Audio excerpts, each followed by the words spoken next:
الحمد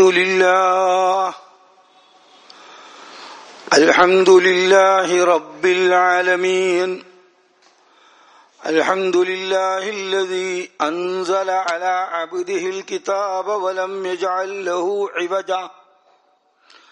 الحمد لله نحمده ونستعينه ونؤمن به ونتوكل عليه ونعوذ بالله من شرور أنفسنا ومن سيئات أعمالنا. من يهده الله فلا مضل له ومن يضلله فلا هادي له. وأشهد أن لا إله إلا الله وحده لا شريك له وأشهد أن محمدا عبده ورسوله أرسله بالهدى ودين الحق ليظهره على الدين كله ولو كره المشركون.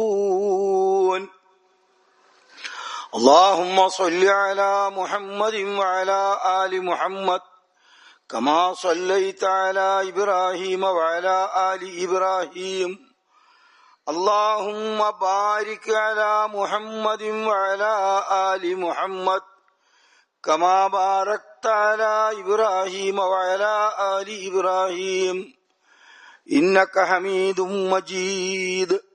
أما بعد فإن خير الحديث كتاب الله وخير الهدي هدي محمد صلى الله عليه وسلم وشر الأمور محدثاتها وكل محدثة بدعة وكل بدعة ضلالة وكل ضلالة في النار. أيها الإخوان والأخوات، أوصيكم وإياي أولا بتقوى الله. أما سمعتم قول الله عز وجل: ومن يتق الله يجعل له مخرجا ويرزقه من حيث لا يحتسب ومن يتوكل على الله فهو حسبه إن الله بالغ أمره قد جعل الله لكل شيء قدرا. وقد قال النبي صلى الله عليه وسلم: اتق الله حيثما كنت وأتبع السيئة الحسنة تمحها وخالق الناس بخلق حسن. أعوذ بالله من الشيطان الرجيم. بسم الله الرحمن الرحيم. إن عدة الشهور عند الله 12 شهرا في كتاب الله 12 شهرا في كتاب الله يوم خلق السماوات والأرض منها 4 حرم ذلك الدين القيم فلا تظلموا فيهن أنفسكم وقاتلوا المشركين كافة كما يقاتلونكم كافة واعلموا أن الله مع المتقين. صدق الله العلي العظيم. اللهم اجعل القرآن ربيع قلوبنا ونور أبصارنا وجلاء حزننا وذهاب همنا وغمنا يا رب العالمين. اللهم ارحمنا بالقرآن اللهم ارحمنا بالقرآن واجعله نورا وهدى ورحمة لنا وذكرنا ما نسينا منه وعلمنا ما جهلنا منه وارزقنا تلاوته آناء الليل وأطراف النهار برحمتك يا أرحم الراحمين. പ്രിയപ്പെട്ട സഹോദരി സഹോദരന്മാരെ,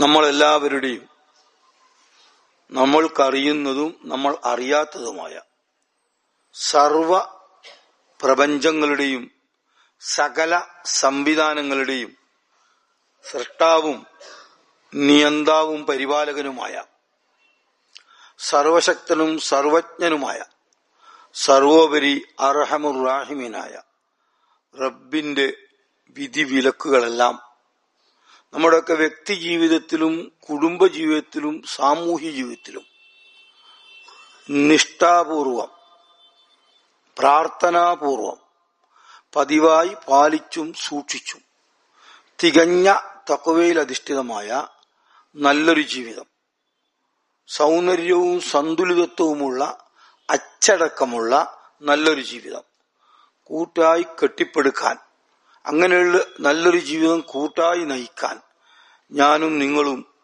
നമ്മുടെയൊക്കെ കുടുംബങ്ങളും ഒത്തൊരുമിച്ച് പതിവായി പ്രാർത്ഥനാപൂർവം പരിശ്രമിക്കണമെന്ന് ആദ്യമായി എന്നോടെന്ന പോലെ നിങ്ങൾ ഓരോരുത്തരോടും സ്നേഹപൂർവം വസിയ്യത്ത് ചെയ്യുകയാണ്, ഉത്ബോധിപ്പിക്കുകയാണ്. അർഹമുർറാഹിമീനായ റബ്ബ് നമ്മളെല്ലാവരെയും, നമ്മുടെ ഇണകളെയും, നമ്മുടെ എല്ലാ മക്കളെയും പേരക്കുട്ടികളെയും, നമ്മുടെ ഉടപ്പിറപ്പുകളെയും, ജ്യേഷ്ഠാനുജന്മാരെയും പെങ്ങന്മാരെയും, നമുക്ക് വേണ്ടപ്പെട്ട എല്ലാ ആളുകളെയും അവന്റെ സാലിഹീങ്ങളിലും മുത്തഖീങ്ങളിലും ഉൾപ്പെടുത്തി ഇരു ലോകത്തും അനുഗ്രഹിക്കുമാറാകട്ടെ. ആമീൻ. നമ്മെയും നമ്മുടെ കുടുംബത്തെയും നമ്മുടെ നാടിനെയും അലോസരപ്പെടുത്തുന്ന, ശല്യം ചെയ്യുന്ന എല്ലാവിധ പ്രശ്നങ്ങളും പ്രയാസങ്ങളും റബ്ബ് സുബ്ഹാനഹു തആല നല്ല നിലക്ക് പരിഹരിച്ച് നമുക്കൊക്കെ സന്തോഷവും സമാധാനവും പ്രദാനം ചെയ്യുമാറാകട്ടെ. ആമീൻ. പ്രിയപ്പെട്ടവരെ,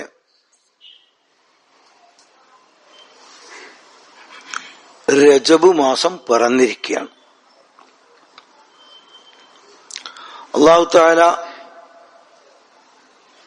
പറഞ്ഞിട്ടുണ്ട്, ഇന്ന ഇദ്ദത്ത ശുഹൂരി ഇൻദല്ലാഹി 12 ശഹ്റൻ ഫീ കിതാബില്ലാഹി യൗമ ഖലഖസ് സമാവാതി വൽ അർദ്.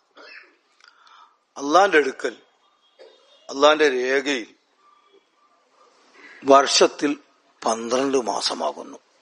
അതിന്നല്ല, യൗമ ഖലഖസ് സമാവാതി വൽ അർദ്, ആകാശങ്ങളെയും ഭൂമിയെയും പടച്ചുണ്ടാക്കിയ നാൾ മുതൽ. മിൻഹ അർബഅത്തുൻ ഹുറും, അതിൽ 4 പാവന മാസങ്ങളാകുന്നു,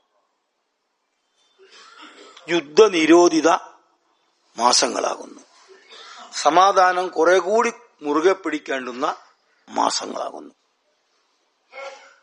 ആകയാൽ ഫലാ തദ്ലിമു ഫീഹിന്ന അൻഫുസക്കും, നിങ്ങൾ ആ മാസങ്ങളിൽ സവിശേഷം ശ്രദ്ധിക്കണം, ദുൽമുകളൊന്നും പ്രവർത്തിക്കരുത്. അല്ലെങ്കിലും ദുൽമു പ്രവർത്തിക്കാൻ പാടില്ല, എപ്പോഴും സമാധാന ചിത്തരായിരിക്കണം. പക്ഷെ ചിലപ്പോഴൊക്കെ എന്തെങ്കിലുമൊക്കെ കടന്നു വരുമല്ലോ, അവിചാരിതമായി എന്ന് നമ്മൾ പറയുന്നത്, അതിനെ കൂടി കണക്കിലേക്ക് എടുത്തുകൊണ്ട് ഒരു ദുൽമും പ്രവർത്തിക്കാതിരിക്കാൻ നമ്മളൊക്കെ ശ്രദ്ധിക്കണം എന്ന് ഖുർആൻ പറഞ്ഞതാണ്. വർഷത്തിൽ 12 മാസം, ആഴ്ചക്ക് 7 ദിവസം എന്നതിലൊക്കെ മനുഷ്യർക്കിടയിൽ ഒരുമയുണ്ട്. എന്തെല്ലാം ഭിന്നതകളുണ്ടെങ്കിലും ഒരുമയുടെ കുറെ പോയിന്റുകൾ മനുഷ്യർക്കിടയിലുണ്ട്. അത് നമ്മൾ അറിയേണ്ടതാണ്. ഭിന്നിക്കാൻ പഴുത് തേടുന്നതിനേക്കാൾ ഒന്നിക്കാൻ ഉള്ള നിമിത്തങ്ങൾ കണ്ടെത്തലാണ് സമാധാനം കൈവരിക്കാനുള്ള ഏറ്റവും എളുപ്പമുള്ള വഴി. നമുക്ക് തമ്മിൽ ഒന്നിക്കാൻ കുറെ വകുപ്പുണ്ട്, അതിലും ഒന്നിക്കാം, അപ്പൊ ഭിന്നത ചുരുങ്ങും. അതാണല്ലോ ശരി. അപ്പൊ ഈ മാസം യുദ്ധനിരോധിത മാസമാണ്. അങ്ങനെ യുദ്ധം നിരോധിക്കപ്പെട്ട 4 മാസങ്ങളുണ്ട്. 3 മാസം തുടർച്ചയായിട്ടാണ്, ദുൽഖഅദ്, ദുൽഹജ്ജ്, പിന്നെ പുതുവർഷത്തിലെ മുഹറം. ഇത് മുഖ്യമായും കാൽനടയായിട്ടൊക്കെ സുദീർഘ യാത്ര ചെയ്യുന്ന കാലമുണ്ടല്ലോ, ആ കാലങ്ങളിൽ വിശേഷിച്ചും ഹജ്ജിന്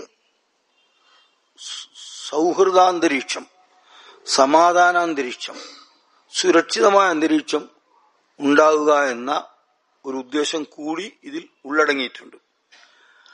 അപ്പൊ ഈ 4 മാസത്തിൽ രജബിലായിപ്പോ നമ്മളുള്ളത്. ഈ മാസത്തിൽ പ്രത്യേകിച്ച് എന്തെങ്കിലും കർമ്മങ്ങളൊന്നും അള്ളയും റസൂലും നിർദ്ദേശിച്ചിട്ടില്ല. പക്ഷെ ഈ കരുതൽ പുലർത്തണം എന്നത് വേണ്ടത് തന്നെയാണ്. പിന്നെ ഈ മാസത്തിലാണ് ഇസ്രാ മിഅ്റാജ് സംഭവിച്ചത് എന്ന് പല ചരിത്രകാരന്മാരും രേഖപ്പെടുത്തിയിട്ടുണ്ട്. എന്നാൽ വ്യത്യസ്തമായ അഭിപ്രായവും ഉണ്ട്. അധികം ആളുകളും ഇപ്പോൾ പരിഗണിക്കുന്നത് രജബിനെ തന്നെയാണ്. നമ്മുടെ ഗൾഫ് നാടുകളിലൊക്കെ, UAE-യിലും കുവൈത്തിലുമൊക്കെ രജബ് മാസത്തിലാണ് ഇസ്രാ മിഅ്റാജിന്റെ ഒഴിവ് അനുവദിക്കുന്നത്. വ്യത്യസ്തമായ അഭിപ്രായം ഉണ്ടെന്ന് മറക്കരുത്. ഇതിങ്ങനെ 2 അഭിപ്രായം വന്നത് എന്തുകൊണ്ടാണെന്ന് വെച്ചാൽ, രജബ് മാസത്തിൽ പ്രത്യേകിച്ചൊരു അമലുമില്ല. ഇസ്രാ മേറായുമായി ബന്ധപ്പെട്ട് പ്രത്യേകിച്ചൊരു കർമ്മവും ഇല്ലാത്തോണ്ടാ. അങ്ങനെ വരുമ്പോ പിന്നെ ഡേറ്റ് കൃത്യം ഓർത്തൊന്നും വരില്ല. ചിലരൊക്കെ സുന്നത്ത് നോമ്പ് നോക്കാറുണ്ട് മേറാജിന്.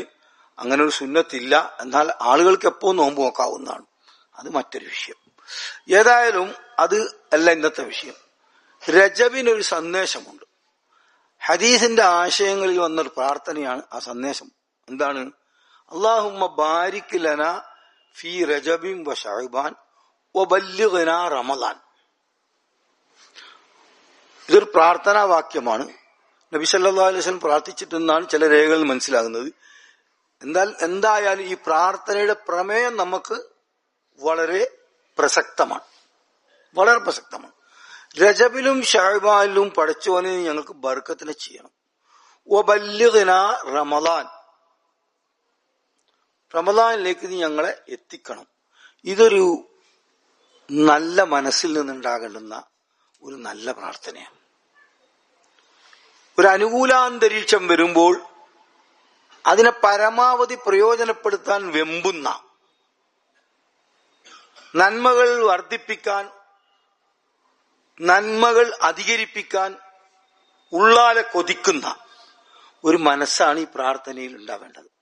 അത് വെറുതെ പ്രാർത്ഥിച്ചുകൊണ്ട് മാത്രമാവൂല. പ്രാർത്ഥനയുടെ പ്രമേയത്തോട് നമ്മൾ ചേർന്ന് നിൽക്കണം. എന്തിനു വേണ്ടി പ്രാർത്ഥിച്ചാലും ആ പ്രാർത്ഥന പുലരാൻ നമ്മളാകുന്ന സകല പരിശ്രമങ്ങളും പ്രത്യേകം നടത്തണം. സന്താന ഭാഗ്യത്തിന് വേണ്ടി പ്രാർത്ഥിച്ചാൽ ആർക്കും സന്താനം ഉണ്ടാകാറില്ല. അതിനാവശ്യമായ ഉപാധികൾ പൂർത്തിയാവുക തന്നെ വേണം. അപ്പൊ ഈ പ്രാർത്ഥന നമ്മോട് ആവശ്യപ്പെടുന്നത് നന്മയുടെ വസന്തം അല്ലെങ്കിൽ പുണ്യത്തിന്റെ പൂക്കാലം എന്ന് പറയുന്ന അതിശ്രേഷ്ഠമായ നമ്മുടെ ഈമാനിന്റെ ബാറ്ററി ചാർജ് ചെയ്യേണ്ടുന്ന ഒരു മാസം വരികയാണ്. ആ മാസത്തെ പരമാവധി പ്രയോജനപ്പെടുത്താൻ കാലേ കൂട്ടി തയ്യാറെടുപ്പുകൾ നടത്തണം. അത് എല്ലാ കാര്യത്തിനും ആവശ്യമാണ്. ഹജ്ജിനെ പറ്റി പറഞ്ഞപ്പോ ഖുർആൻ പറഞ്ഞല്ലോ, ഫതസവ്വദൂ ഫഇന്ന ഖൈറസ്സാദി തഖ്വ വത്തഖൂനി യാ ഉലിൽ അൽബാബ്. വതസവ്വദൂ, നിങ്ങൾ ഒരുങ്ങണം. ഉറക്കത്തെണീച്ച് പോകും പോലെ അങ്ങോട്ട് പോയാൽ പറ്റില്ല. നന്നായി ഒരുങ്ങണം. എന്തുകൊണ്ടെന്നാൽ ഒരുക്കത്തിൽ ഏറ്റവും വലുത്, ഏറ്റവും വിശിഷ്ടം തഖ്വയാകുന്നു. അപ്പൊ ഒരുങ്ങണം എന്നത് ജുമാക്ക് പ്രതീക്ഷാപൂർവം നേരത്തെ എത്തണം. അതിന് പുണ്യമുണ്ട്. ഒരു നന്മയെ പ്രതീക്ഷിച്ചുകൊണ്ട് നേരത്തെ എത്തുക, ഒരുങ്ങുക, പ്രാർത്ഥനാപൂർവം സന്നിഹിതരാവുക, ഇതിലൊക്കെ നന്മയുണ്ട്. നമസ്കാരത്തിന് ഒക്തിന് മുമ്പേ തന്നെ എത്തി നമസ്കാരത്തിന് കാത്തു നിൽക്കുന്ന സമയത്തൊക്കെ മലക്കുകൾ ഇവർക്ക് വേണ്ടി പ്രാർത്ഥിക്കുമെന്നാണ് പറഞ്ഞു വരുന്നത്. തയ്യാറെടുപ്പുകൾ എല്ലാത്തിനും വേണം. നമസ്കാരത്തിന് വേണ്ടി വേണം, ഹജ്ജിന് വേണ്ടി വേണം. യുദ്ധവിഷയത്തിലും പറഞ്ഞിട്ടുണ്ട്, വഅദ്ദൂലഹും മസ്തതഅതും മിൻ ഖുവ്വത്തിൻ. വെറുതെ അങ്ങോട്ടും യുദ്ധത്തിന് പോയാൽ പോരാ, അതിനുള്ള തയ്യാറെടുപ്പുകൾ, വിഭവ സമാഹരണം ഒക്കെ നടത്തണം. അപ്പൊ നമ്മൾ ഈ പ്രാർത്ഥനയുടെ പ്രമേയമായി മനസ്സിലാക്കേണ്ടത് ഇസ്തിഅദാദ്, തയ്യാറെടുപ്പ്. അതാണ് ഇതിന്റെ മുഖ്യ പ്രമേയം. ആ തയ്യാറെടുപ്പ് എന്ന് പറഞ്ഞാൽ നമ്മൾ നേരത്തെ ചെയ്തു തീർക്കാവുന്നതൊക്കെ ചെയ്തു തീർത്തുകൊണ്ട് എല്ലാം കൂടി നോമ്പിന് തന്നെ, അല്ലെങ്കിൽ നോമ്പിന്റെ തൊട്ട് മുമ്പ് വന്ന് ചേർന്നിട്ട് ആകെ ഇടുക്കവും ഞെരുക്കവും ടെൻഷനും ഒക്കെ ഉണ്ടാകുന്ന ദുരവസ്ഥ ഇല്ലാതാക്കാനും പരമാവധി റമദാനിനെ പ്രയോജനപ്പെടുത്താനുള്ള സൗകര്യവും സാഹചര്യവും ഉണ്ടാക്കാനാണ്. അപ്പൊ അക്കാര്യത്തിൽ നമ്മളെല്ലാവരും ശ്രദ്ധിക്കണം. ഈ പ്രാർത്ഥന പ്രാർത്ഥിക്കാവുന്നതാണ്, പ്രാർത്ഥിക്കേണ്ടതാണ്. പ്രാർത്ഥനയേക്കാൾ പ്രധാനം പ്രാർത്ഥനയുടെ പ്രമേയമാണ്. അല്ലാഹു തആല നമുക്ക് അതിന് തൗഫീക്ക് നൽകുമാറാകട്ടെ.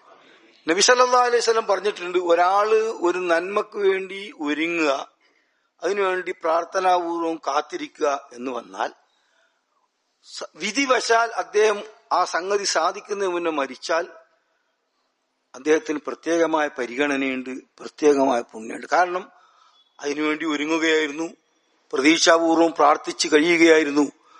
മരണം എന്നത് അള്ളാന്റെ ഭാഗത്ത് ഉണ്ടായതാണ്. അള്ളാഹു നമ്മളോട് ഉദാരമായി പെരുമാറും എന്നത് റഹ്മാനായ റബ്ബിന്റെ എല്ലാ വിഷയത്തിലുമുള്ള പോളിസിയാണ്. നന്മ ഉദ്ദേശിക്കുക, നന്മ കരുതുക, നന്മയുടേതായ ഉദ്ദേശങ്ങൾ കൊണ്ട് മനസ്സെപ്പോഴും നിറഞ്ഞു നിൽക്കുക. നന്മ നിറയുമ്പോൾ തിന്മ പോവുമല്ലോ മനസ്സിൽ നിന്ന്, അങ്ങനെയല്ലേ? വെളിച്ചം വരുമ്പോൾ ഇരുട്ട് നിഷ്ക്രമിക്കും. പുരാണ കഥയുണ്ട്. ഒരു ഇരുട്ട് പോയി പറഞ്ഞത്രേ ദേവനോട്. കഥയാണ്, പുരാണാണ്. എന്തേ? ഈ വെളിച്ചം എനിക്കൊരു സ്ഥലത്തും ഇരിക്കപ്പൊറുതിയിരുന്നില്ല. ഞാൻ ഏതെങ്കിലും ഒരു മൂലക്ക് ഒതുങ്ങം കൂടുമ്പോ ഇവൻ വന്നിട്ട് എന്നെ തുരത്തി വിടും. വെളിച്ചം വന്നാൽ അതാണുള്ള അവസ്ഥ. അപ്പൊ ദേവൻ വിളിച്ചു ചോദിച്ചത്രേ, എല്ലോടോ ഇന്നെപ്പറ്റി ഇങ്ങനെ ഒരു പരാതി ഉണ്ടല്ലോ. അപ്പം വെളിച്ചം പറഞ്ഞ്, തമ്പുരാനെ, ഞാൻ പോയെടുത്തവനെ കണ്ടിട്ട് തന്നെ ഇല്ല. അതാണ് ശരി. വെളിച്ചം വരുമ്പോൾ ഇരുട്ട് നിഷ്ക്രമിക്കും. നന്മകൾ ധാരാളമായി പുലരുമ്പോൾ തിന്മകൾ തളരുക തന്നെ ചെയ്യും. അപ്പൊ കൽവിലെപ്പവും നല്ലത് ചെയ്യാനുള്ള, നല്ലത് പ്രവർത്തിക്കാനുള്ള സതുദ്ദേശം കൊണ്ട് നിറഞ്ഞു നിൽക്കുക. അങ്ങനെ വരുമ്പോൾ ദുരുദ്ദേശത്തിന് വലുതായിട്ടൊന്നും ഇടം കിട്ടുകയില്ല, ഇടം കിട്ടരുത്. അള്ളാഹു ആ നിലക്ക് തയ്യാറെടുപ്പ് നടത്താൻ നമുക്ക് തൗഫീക്ക് നൽകുമാറാകട്ടെ. അപ്പൊ അതിൽ ഒന്നാമതായി ചെയ്യേണ്ടത്, ഞാൻ കഴിഞ്ഞ ആഴ്ച പറഞ്ഞ വിഷയത്തോട് അതിനെ ബന്ധിപ്പിക്കുകയാണ്. നാമും നമ്മുടെ കുടുംബങ്ങളും കൂടിയാലോചന സംസ്കാരത്തിലൂടെ ഒരുങ്ങണം. ഒറ്റക്കൊരുത്തിന് ഒരുങ്ങിയ ഒരുക്കം വിജയിക്കില്ല.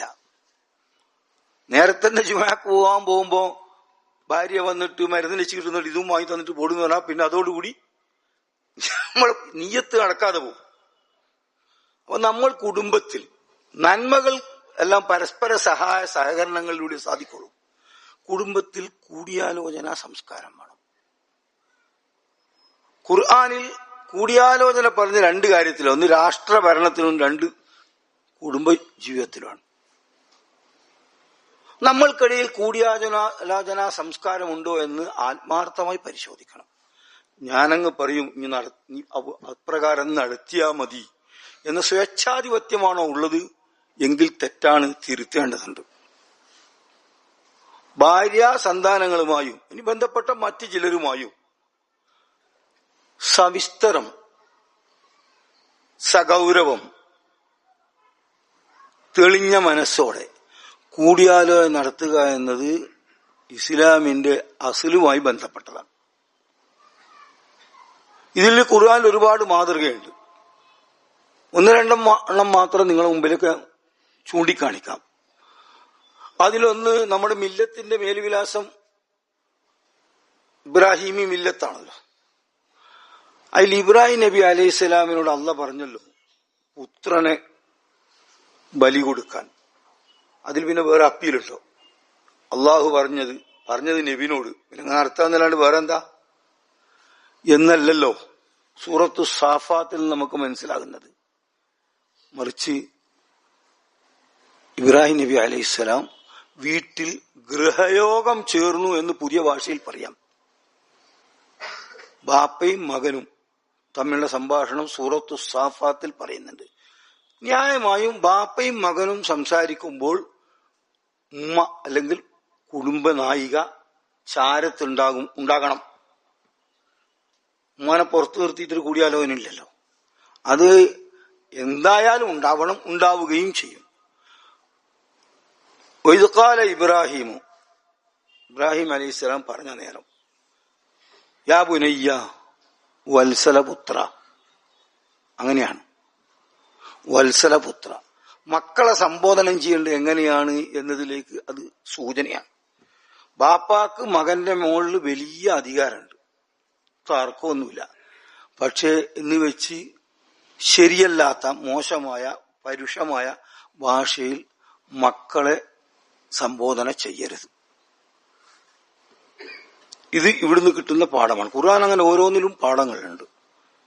എത്രത്തോളം പറഞ്ഞാൽ ഖുർആൻ പലയിടത്തും പല സംഭവവും കാണാം. അതിലൊക്കെ മക്കളോട് അമ്പിയാക്കന്മാർ സംസാരിച്ചതും ലുക്മാൻ അലൈഹിസ്സലാമിനെ പോലുള്ള മഹാന്മാർ സംസാരിച്ചൊക്കെ ഈ യാബുനയ്യ വത്സലപുത്ര, അത് നമുക്ക് മക്കളോടുള്ള സ്നേഹം പ്രകടിപ്പിക്കാനുള്ളതാണ്. ചിലരെങ്കിലും തെറ്റിദ്ധരിച്ചിട്ടുണ്ട്, കുട്ടികളോടുള്ള സ്നേഹം കാണിച്ചാൽ കുട്ടികൾ ദുഷിച്ചു പോവും, ഓൻ തലയിൽ കയറും. അത് തെറ്റാണ്. അതെങ്ങനെയോ വന്നുകൂടിയ ഒരു മൂഢധാരണയാണ്. അപ്പൊ വത്സലപുത്ര എന്ന് പറയണം. എന്നിട്ട് പറയാണ്, ഇന്നി അറാഫിൽ മനാമി അന്നി അസ്ബഹുക് ഫൻദുർ മാദാ തറാ. എനിക്ക് സ്വപ്നം വഴി വഹി ഉണ്ടായിരിക്കുന്നു. അമ്പിയാക്കന്മാരുടെ സ്വപ്നം വഹിയാണ്. അതും ഇബ്രാഹിം നബി അലൈഹി സ്വലാം ആവർത്തിച്ച് കണ്ട സ്വപ്നമാണ്. എന്താണ്? അന്നി അസ്ബഹുക്, നിന്നെ അറുക്കണം. ഇത് അള്ളാന്റെ വഹിയാണ്. ഒരു നീട്ടിവെക്കാനോ അല്ലെങ്കിൽ പുനരാലോചന നടത്താനോ ഒരു വകുപ്പും ഇല്ല. എന്നിട്ടും ഇബ്രാഹിം അലൈഹി സ്വലാം ചോദിക്കുന്നു, ഫൻദുർ മാദാ തറാ, മോൻ എന്ത് പറയുന്നു? മോനിപ്പോ അറക്കണ്ടെന്ന് പറഞ്ഞാൽ അറക്കാതിരിക്കാനോ അല്ല. നമ്മുടെ എല്ലാ കാര്യവും ഇംപ്ലിമെന്റ് ചെയ്യുന്നിടത്ത് ഇങ്ങനൊരു കൾച്ചർ, ഇങ്ങനെയൊരു സമ്പ്രദായം ഉണ്ടാവണം എന്നാണ് ഇതിന്റെ പാഠം. അങ്ങനെ ഒരു കൾച്ചറും അങ്ങനെ ഒരു സമ്പ്രദായം ഉണ്ടെങ്കിൽ അവിടെ ഉണ്ടാകുന്ന പ്രതികരണം അങ്ങനെയായിരിക്കും. ഉപ്പാനെപ്പറ്റി മോൻ മനസ്സിലാക്കിയിട്ടുണ്ട്, മോനെപ്പറ്റി ഉപ്പ മനസ്സിലാക്കിയിട്ടുണ്ട്. അങ്ങനെയുള്ള അന്തരീക്ഷത്തിൽ ചർച്ച പോസിറ്റീവായിട്ടേ വരുള്ളൂ, രചനാത്മകമായിട്ടേ നടക്കുള്ളൂ. അപ്പം മകൻ പറയാണ്, യാ അബത്തി ഫഅൽ മാ തുഅ്മർ, വന്യപിതാവേ, അങ്ങയോട് കൽപ്പിച്ചത് അങ്ങ് നടപ്പാക്കിയാലും. സതജിദുനി ഇൻഷാ അല്ലാഹു മിനസ് സാബിരീൻ, ഇൻഷാ അല്ലാഹ് നിങ്ങൾക്ക് എന്നെ ക്ഷമാലുക്കളുടെ കൂട്ടത്തിൽ ദർശിക്കാം. ഈ അള്ളാഹിന്റെ ഒരു കൽപ്പന നടപ്പാക്കുന്നിടത്ത് പോലും ഖലീലുല്ലാഹി ഇബ്രാഹിം നബി അലൈഹിസ്സലാം ദേഷിച്ച് ഇതാണെങ്കിൽ നമ്മൾക്ക് എത്രമാത്രം മര്യാദ പുലർത്തേണ്ടതുണ്ട്. എനിക്കാവശ്യമില്ലാതെ നീ ചോദിക്കേണ്ട, മിണ്ടാണ്ട് നിന്നാ മതി എന്നൊക്കെ സ്വേച്ഛാധിപത്യത്തിൻ്റെതായ ഭാഷയിൽ സംസാരിക്കുന്ന കുടുംബനാഥന്മാർ, ആ കുടുംബനാഥന്മാരുടെ കീഴിൽ കുടുംബിനികൾ, കുടുംബനായികമാർ അനുഭവിച്ച വേദന, അതിന്റെ തിരിച്ചടിയാണ് ഇപ്പോൾ നമ്മൾ കണ്ടുകൊണ്ടിരിക്കുന്നത്. ചില പെൺകുട്ടികൾ തുറന്നു പറഞ്ഞിട്ടുണ്ട്, ഉമ്മാന്റെ വേദന ഞങ്ങൾ അറിഞ്ഞിട്ടുണ്ട്, കല്യാണത്തിന് പ്രേരിപ്പിക്കും പറയുന്നതാണ്. ഉപ്പയും ഉമ്മയൊക്കെ നല്ല തന്നെയാണ്, പക്ഷെ നമ്മൾ കുറച്ച് പഠിച്ചിട്ടുണ്ട്. ഉമ്മാക്കൊരു കാര്യം സാധിച്ചു കിട്ടണമെങ്കിൽ എത്രമാത്രം കെഞ്ചണം, എത്ര പ്രാവശ്യം പറയണം എന്നത് ഞങ്ങൾ കണ്ടിട്ടുണ്ട്. കഴിവില്ലാഞ്ഞിട്ടായിരുന്നെങ്കിൽ അത് മനസ്സിലാവും, അത് പ്രശ്നമല്ല, കഴിഞ്ഞിരിക്കെ.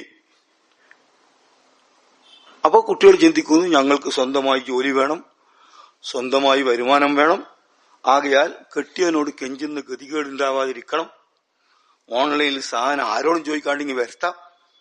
അവിടത്തേക്ക് സമൂഹം നീങ്ങിയില്ലേ? അതിൽ നല്ലൊരു പങ്ക് നമ്മുടെ കുടുംബനായകന്മാർ കുടുംബിനിമാരോട്, എല്ലാവരും അല്ല, കുടുംബിനിമാരോട് പുലർത്തിയ ഏകാധിപത്യപരമായ നിലവാരമാണ്. ഗൃഹാന്തരീക്ഷത്തിൽ പേടിച്ചിട്ടൊന്നും ചോദിക്കാൻ കഴിയാത്ത ഒരവസ്ഥ ഉണ്ടാകുക. ഉപ്പ അറിയണ്ടാന്ന് മോനോട് ഉമ്മ പറയുന്ന ഒരു ഭീകരാന്തരീക്ഷം അതുണ്ടെങ്കിൽ, എല്ലായിടത്തും ഇല്ല എന്ന തീരെ ഇല്ലാതെയും അല്ല. അപ്പൊ കൂടിയാലോചനാ സംസ്കാരം നമ്മൾക്കിടയിൽ വളരണം.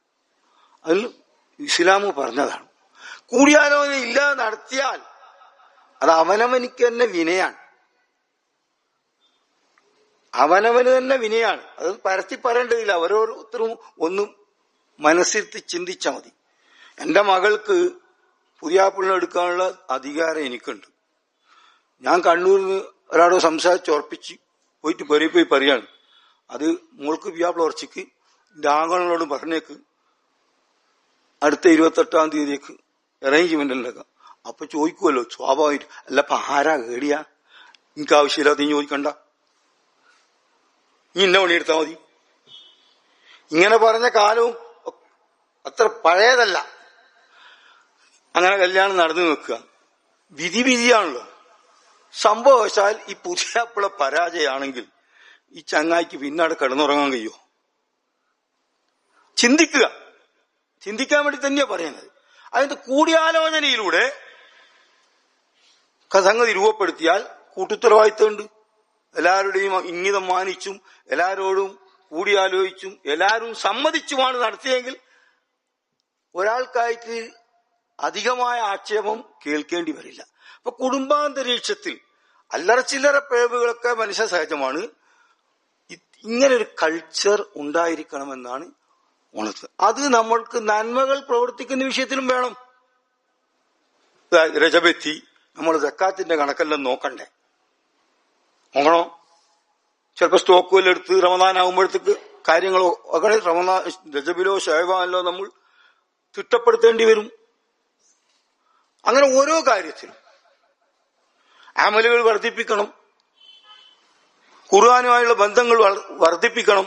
അതിനൊക്കെ ചില തയ്യാറെടുപ്പുകൾ, അതിനുമാത്രം കൂടുതൽ സമയം കിട്ടുന്ന ഒരവസ്ഥ ഇതുണ്ടാക്കാനാണ് പറഞ്ഞത്. അല്ലാഹു സുബ്ഹാനഹു തആല നമ്മൾക്ക് നമ്മുടെ വ്യക്തി ജീവിതവും കുടുംബജീവിതവും ഇസ്ലാമീകരിക്കാനുള്ള തൗഫീഖ് നൽകി അനുഗ്രഹിക്കുമാറാകട്ടെ. പലവിധ ഷർറുകൾ നമ്മൾ അറിയാത്തത് നമ്മയും നമ്മുടെ കുടുംബത്തെയൊക്കെ വലയം ചെയ്തിട്ടുണ്ടാവും. അല്ലാഹു തആല അങ്ങനെയുള്ള എല്ലാ ഷർറു മുസീബത്തുകളും നീക്കി നമുക്കും നമ്മുടെ കുടുംബത്തിനും സന്തോഷവും സമാധാനവും പ്രദാനം ചെയ്യുമാറാകട്ടെ.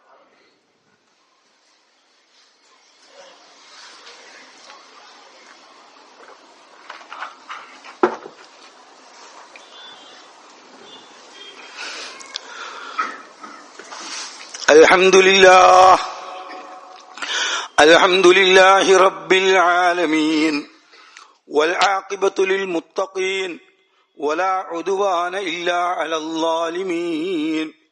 അസ്സലാത്തു വസ്സലാമു അലാ റസൂലിഹിൽ അമീൻ വഅലാ ആലിഹി വസഹ്ബിഹി അജ്മഈൻ. തഖുല്ലാഹൽ അലീം. പ്രിയപ്പെട്ടവരെ, നമ്മൾ നമ്മെ വിലയിരുത്തണം. ഹാസിബു ഖബല അൻ തുഹാസബു. സ്വയം വിലയിരുത്തുക, വിശകലനം ചെയ്യുക. ഖബല അൻ തുഹാസബു, നിങ്ങളൊരു വിചാരണക്ക് വിധേയനാകുന്നതിന് മുമ്പായിട്ട്.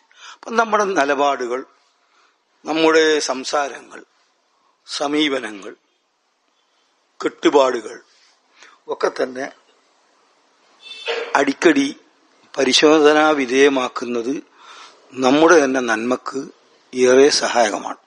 അള്ളാഹു അതിന് തൗഫീഖ് നൽകുമാറാകട്ടെ. രണ്ടാമത് ഉദാഹരണം പറയാനുള്ളത് സൂറത്ത് ലുഖ്മാനാണ്. വിശുദ്ധ ഖുർആനിൽ ഒരു അധ്യായത്തിന് ഒരു ചരിത്ര പുരുഷന്റെ പേര് സൂറത്ത് ലുഖ്മാൻ അലൈഹിസ്സലാം.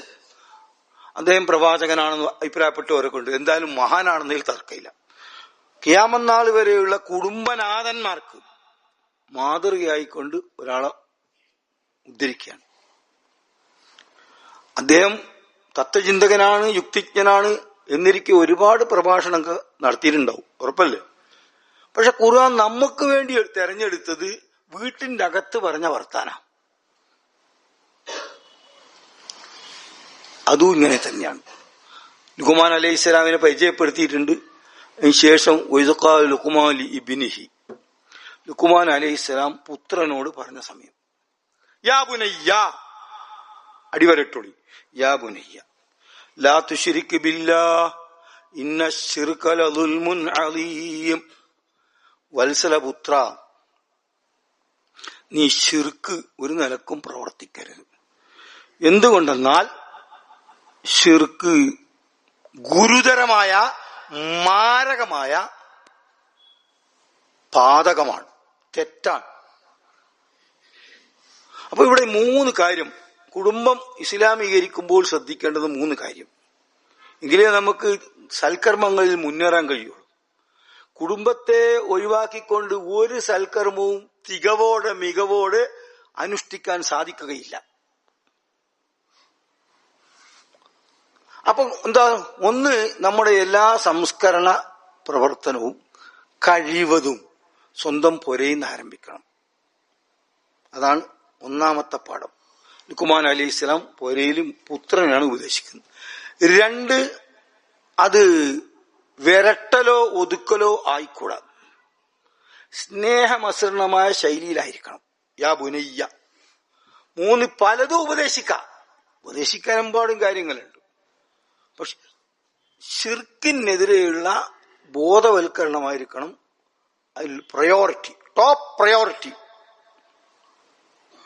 പലതും പറയാം, ചില സുന്നത്തുകളൊക്കെ നീ സജീവമാക്കണം, നല്ലതാണ്, വേണ്ടതാണ്. അല്ലെങ്കിൽ പഠനത്തിൽ കുറച്ചുകൂടി ശ്രദ്ധ കേന്ദ്രീകരിക്കണം, നല്ലതാണ്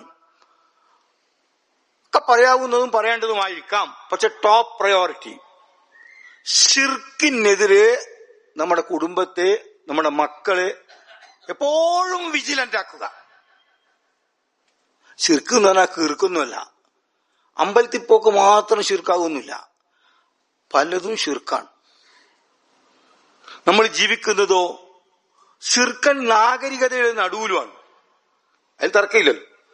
ചുറ്റോട് ചുറ്റും പലജാതി ശിർക്ക് കൊടികുത്തി വാഴുന്ന ഒരു അന്തരീക്ഷത്തിൽ ജീവിക്കുന്നവരെ സംബന്ധിച്ചോളം ഇത് കുറെ കൂടി ഗൗരവത്തിൽ പരിഗണിക്കേണ്ടതാണ്. അപ്പൊ ശിർക്ക് പുലർത്തുക എന്ന് പറഞ്ഞാൽ ശിർക്കൻ നാഗരികത,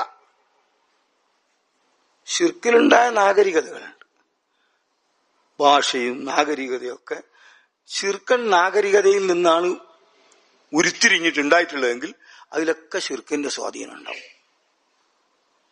അപ്പൊ നീ എപ്പോഴും അത്തരം ദുസ്വാധീനങ്ങളിൽ നിന്ന് വിമുക്തനാവണം. കുടുംബത്തിലുണ്ടാവും ശിർക്കൻ സ്വാധീനങ്ങൾ, അന്യായമായി അനർഹമായി കുലമഹിമയിൽ അഹങ്കരിക്കുന്നു, ശിർക്കിന്റെ അംശമാണത്. അതിൽ ശിർക്കിന്റെ അംശമുണ്ട്. അങ്ങനെ ധനപൂജാ സംസ്കാരം, എന്തിനും ഏതിനും സമ്പത്ത് മാനദണ്ഡമാക്കുന്നു. ടോപ്പ് ആയിട്ട് അതാ വരുന്നത്. പലതും മാനദണ്ഡമാകാം, പക്ഷെ അങ്ങേയറ്റത്ത് സമ്പത്ത് ധനപൂജ എന്നത് കടുത്ത ശിർക്കാണ്. സൂറത്തുൽ കഹ്ഫിൽ ആ രണ്ട് ഉളിരുബുലഹും മസല റജുലൈനി ജഅൽനാലി അഹദിഹിമ എന്ന് പറഞ്ഞ് തുടങ്ങുന്നല്ലോ. അതിൽ ഒരുത്തൻ മറ്റു നാടനാണ്, നല്ലവനാണ്, മറ്റൊരുത്തൻ അങ്ങനെയെല്ലാമോ കുറെ പൈസ ഉണ്ടാക്കി. അങ്ങനെ കൂട്ടുകാരനെ കാണാൻ പോയി.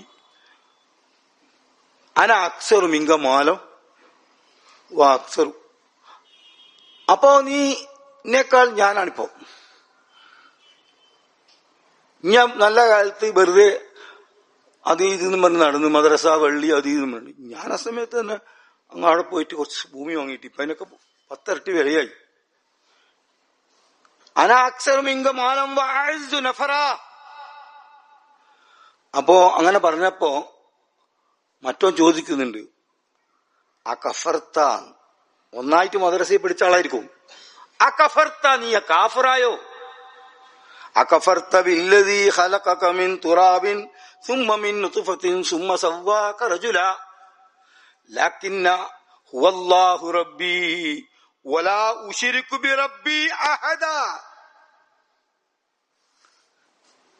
എന്നെ സംബന്ധിച്ചിടത്തോളം ക്ഷാമകാലത്തും ക്ഷേമകാലത്തും റബ്ബ് അവൻ ഒരുത്തൻ മാത്രമാണ്.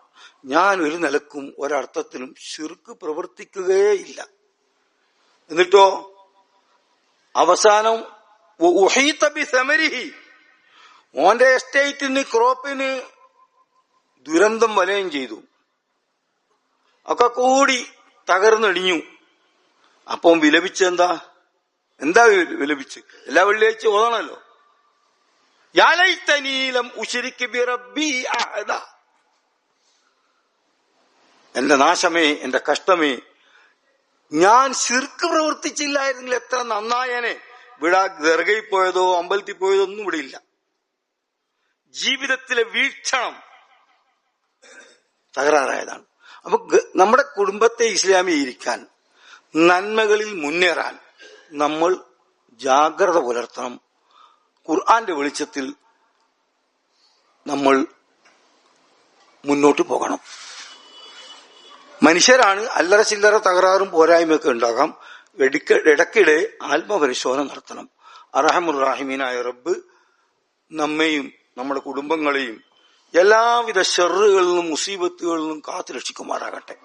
അല്ലാഹുമ്മ ഗഫിർ ലിൽ മുഅ്മിനീന വൽ മുഅ്മിനാത്ത് വൽ മുസ്ലിമീന വൽ മുസ്ലിമാത്ത് അൽ അഹ്യാഉ മിൻഹും വൽ അംവാത്ത് ഇന്നക മുജീബുദ് ദഅവാതി യാ ഖാദിയൽ ഹാജാത്ത്. അല്ലാഹുമ്മ അജിർനാ മിനൻ നാർ, اللهم أجرنا من النار، اللهم أجرنا من النار، اللهم يسر عسيرنا وسهل أمورنا وقل حوائجنا وحصل مرادنا وبلغ آمالنا واشف أمراضنا وأمراض مرضانا. اللهم اشف أمراضنا وأمراض مرضانا وأد ديوننا واغفر ذنوبنا وكفر سيئاتنا وتوفنا مع الأبرار. اللهم يا محول الأحوال حول حالنا إلى أحسن حال بحولك وقوتك يا عزيز يا متعال. ربنا اغفر لنا ولإخواننا الذين سبقونا بالإيمان ولا تجعل في قلوبنا غلا للذين آمنوا ربنا إنك رؤوف رحيم.